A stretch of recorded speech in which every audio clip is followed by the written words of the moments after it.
আসসালামু আলাইকুম সবাইকে। দেখেন দেখেন দেখেন, এটা কি সুন্দর একটি মাছ। এটা এখন আম্মু আমার জন্য রান্না করবে।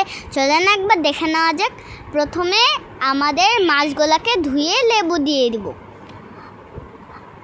10 মিনিট, সরি 5 মিনিট। তারপরে এর মধ্যে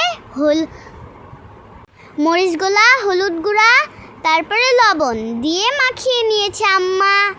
কি সুন্দর হয়েছে না, লাল টকটকা করছে মাছগুলাকে। তারপর আমরা বেটে নিব পেঁয়াজ, আদা, রসুন আর জিরা। তারপরে এগুলো আমরা বেটে নিব। বেটে নেওয়ার পর হয়ে গিয়েছে আমাদের বাটা। মাঝখানে একটি লেবু দিয়ে দেব, যেন অনেক লেবুর সুগন্ধ আছে। তারপরে চুলায় তেল ঢেলে দিব, অনেক থলে ভালো লাগবে। এভাবে করে রান্না করলে অনেক ভালো। তারপরে আমাদের মাছগুলাকে ঢেলে দিব, সুন্দরভাবে এটা ভেজে নিব হালকা হালকা করে। তারপর ভেজে নেওয়ার পর একটুক্ষণ নেড়ে নিব। নেড়ে নেওয়ার তো হবেই, অনেক সুন্দরভাবে নেড়ে নেওয়া লাগবে, নাহলে কিন্তু মজা হবে না। নেড়ে নেওয়ার পর একটু অনেক ভালো হচ্ছে না, আপনারা দেখতে পাচ্ছেন আমার আম্মা কি সুন্দর করে রান্না করেছে। তারপরে মাঝখানে একটি লেবু দিয়ে দিল, যেন অনেক সুগন্ধ আসে। তাহলে আমাদের মাছের মাথাগুলো ঢেলে দিব। পরে এই যে আমাদের ওই ভাজা মাছ তৈরি। ওইটা এখন হলো সুন্দর।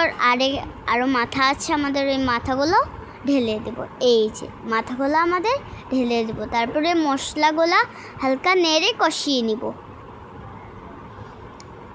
চামচ দিয়ে আমার আম্মা নেড়ে নিল হালকা, যেন একটু ভালো হয়। তারপরে মরিচ গুঁড়া, তারপরে হলুদ, একটু লবণ দিয়ে এটি আরেকটু কষিয়ে নিল, যেন আরও মজা হয় খেতে, অনেক অনেক অনেক। তারপরে একটু পানি ঢেলে দিল, যেন ঝোলটি একটু বেশি হয়। আর এইটা খেতে অনেক ভালো লাগবে, তাই একটু আম্মু মাছের মাথাটিও ঢেলে দিল। তারপরে অন্য মাছগুলাকে আমরা যে ভেজে রেখেছিলাম ওগুলাও দিয়ে দিব।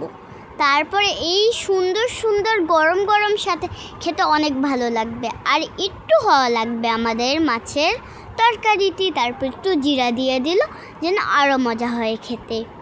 আমি তো একবার খেয়ে দেখেছি না, অনেক অনেক অনেক সুস্বাদু হয়েছে।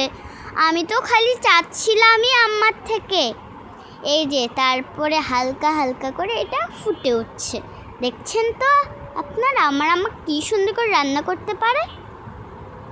হ্যাঁ, হলো আমাদের আস্তে আস্তে রান্না। এখন এগুলো আমরা প্লেটে ঢেলে নিব।